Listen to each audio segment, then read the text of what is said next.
सोने का रेट बढ़ेगा या गिरेगा या रुकेगा, ये $1 मिलियन क्वेश्चन है। लेकिन इतना जरूर है कि हमारे घरों में एक चिंता की रेखा बढ़ती जा रही है कि बच्चों की शादी में हमारे यहाँ सोने का इस्तेमाल होता है, उनके गहनों के लिए होता है, और जो जो ये महंगा होता जा रहा है तो आम पेरेंट्स की चिंताएं बढ़ती जा रही हैं।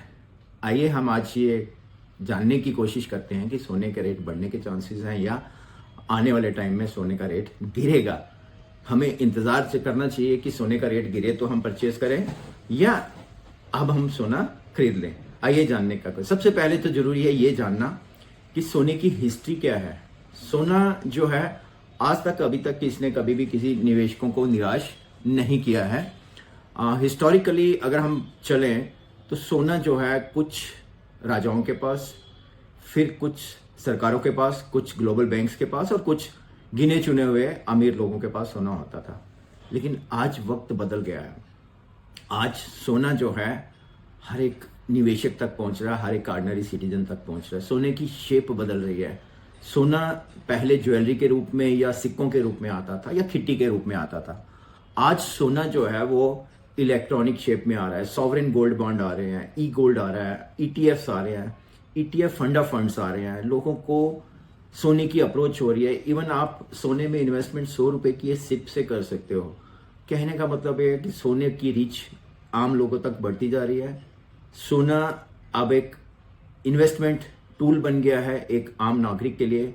हम ग्लोबली भी बात करें और इंडिया की बात करें, 140 करोड़ जो लोग हैं वो सोने में इन्वेस्ट कर सकते हैं सिर्फ 100 रुपए की एक म्यूचुअल फंड में सिप लगा के, जिसको हम ईटीएफ फंडा फंड्स कहते हैं। कहने का भाव ये है कि अब ये आम लोग भी इसमें जो जो उनकी परचेजिंग पावर बढ़ती जा रही है वो इन्वेस्ट करते जा रहे हैं। तो अब अगर इसकी सप्लाई साइड पे आए तो ग्लोबल जो एनुअल प्रोडक्शन है सोने की 3600 टन के आसपास है और 1200 से 1300 टन जो है रिसाइकल्ड गोल्ड होता है।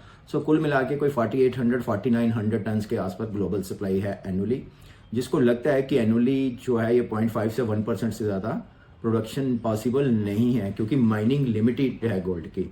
और अगर हम पैरेलली देखें इंडिया की डिमांड, तो इंडिया की एनुअल जो डिमांड है, कंजप्शन डिमांड है, डेट इज अराउंड 800 टन्स।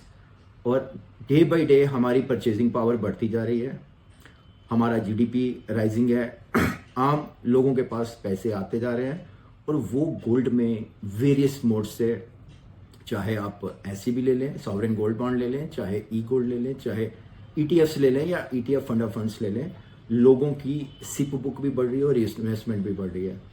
इसलिए हमारा ये मानना है कि जो सोने के रेट्स हैं वो रुकने के चांसेस नहीं है। हाँ, शॉर्ट टर्म प्रॉफिट टेकिंग आ सकती है।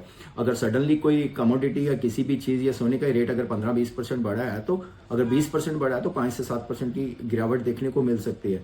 लेकिन लॉन्ग टर्म के लिए कहें तो सोने के रेट गिरने के चांसेस नहीं हैं।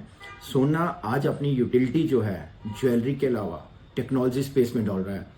इवन हमारा ये लैपटॉप है, आप जिस मोबाइल में आप हमें सुन रहे हैं या लैपटॉप से हमें सुन रहे हैं, उसमें सोने का यूज़ है।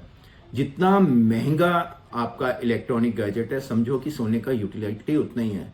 सोने ने हर जगह अपनी वैल्यू बढ़ाई है। इलेक्ट्रॉनिक टेक्नोलॉजी में बनाई है, स्पेस टेक्नोलॉजी में सोने का यूज़ हो रहा है, इवन डिफेंस इक्विपमेंट्स में सोने का यूज़ हो रहा है, इंडस्ट्रियल प्रोडक्शन में सोने का यूज़ बढ़ता जा रहा है।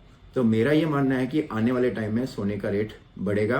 हाँ, कभी कोई बड़ी इकोनॉमी से यूएस फेडरल रिजर्व या यूएस की गवर्नमेंट डिसाइड करती है कि हमें अपने गोल्ड रिजर्व्स की जगह हम लोग क्रिप्टो करेंसी या अदर एसेट करते हैं, तो हो सकता है वो 5-7% अगर गोल्ड सप्लाई को रीसेल करें। चांसेस कम है। अगर सपोज मान के चलें एक प्रेजम्पशन, ऐसी सिचुएशन में भी गोल्ड का रेट जो है 15 से 20% से ज़्यादा कभी भी नीचे आने की उम्मीद नहीं है, चूंकि सप्लाई लिमिटेड है और डिमांड ज़्यादा है। इसलिए हमारा ये मानना है कि सोने के रेट आने वाले टाइम में बढ़ेंगे।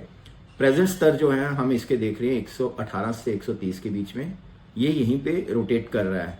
द मोमेंट ये 130 का बैरियर क्रॉस करता है तो उम्मीद है ये 145 से 50 तक तेजी से भागेगा। इसलिए जब भी मौका मिले, थोड़ा सा ही मौका मिले, आप कुछ ना कुछ पैसा गोल्ड में डालते रहिएगा।